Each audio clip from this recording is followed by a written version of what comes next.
Today's wildlife lesson is all about wildlife and habitats. Wildlife is defined as any animals that have not been domesticated or trained. Biology is the study of living things. For this lesson, we'll be wildlife biologists. These are scientists that study wildlife and their habitats. On the trail, we always have to be looking out for evidence. Evidence are clues that indicate something was there. These are things that could not have been caused naturally. To the trained eye, every part of nature is a fascinating jigsaw puzzle to decipher what's going on around us. Examples of evidence can include tracks, scat, midden, or evidence that animals have been eating, bones, fur, feathers, and more. So what do animals need to survive? Much like us humans, animals need food, water, shelter, and space. I like to use the saying, 4 ways species survive, to help me remember. Now that we know what animals need, we can discuss habitats. A habitat is an area where an animal naturally lives. Within a habitat, many animals have a home range and a territory. A home range is where animals may go to wander or hunt out prey, whereas a territory is an area used for breeding and/or feeding and may be defended by animals. Did you know that a mountain lion's home range can cover up to 125 square miles, giving them the largest home range of any land mammal in the Americas? Now, us humans are constantly creating disruptions with animal habitats through construction, agriculture, deforestation, and more. If an animal finds its habitat does not have enough or all of the components needed for survival, they have a difficult choice to make. The animals will get mad. This means that they can either move, adapt, or die. Animals, for the most part, have an incredible awareness of their surroundings. And each area of nature maintains a delicate balance of resources. The carrying capacity of an area is the largest population that it can support at any given time. When a species surpasses their carrying capacity, they will die from a lack of resources or be forced to move to a new area. There are a few ways, though, that animals can share the resources. This can include having different diets, sharing space, and sharing time.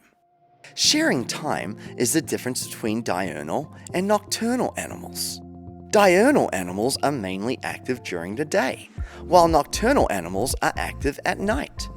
We humans also share in this carrying capacity, but we're able to share resources with each other from all around the planet.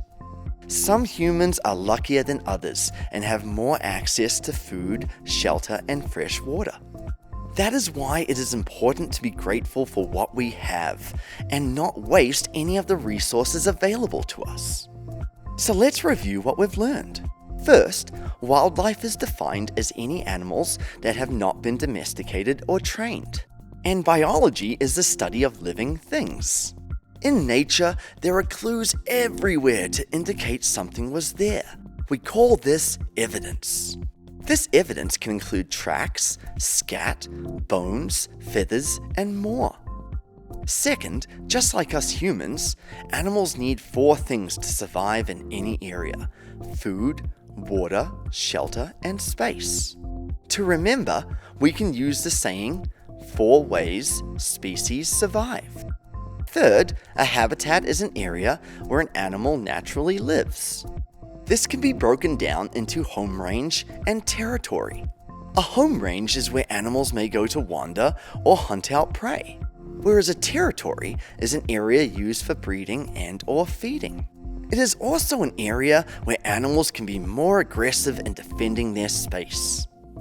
Fourth, humans are constantly creating disruptions for animals and their habitats.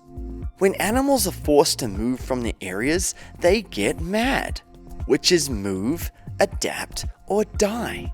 Fifth, the carrying capacity of an area is the largest population that it can support at any given time. Animals can share the resources in an area with different diets, sharing space, and sharing time.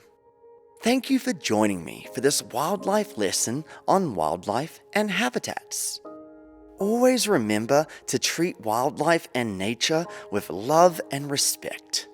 If you see a hole in the ground on the trail, always remember that hole is potentially a home to something. And a warm and inviting home is a goal that we all share together. Treat theirs with love and appreciation, just as you would like your own home to be treated. Be well, my friends, and always remember that you are awesome. Subscribe to my channel to stay updated, and a like is always appreciated. We'll see you next time at Sam's Outdoor Science for Kids.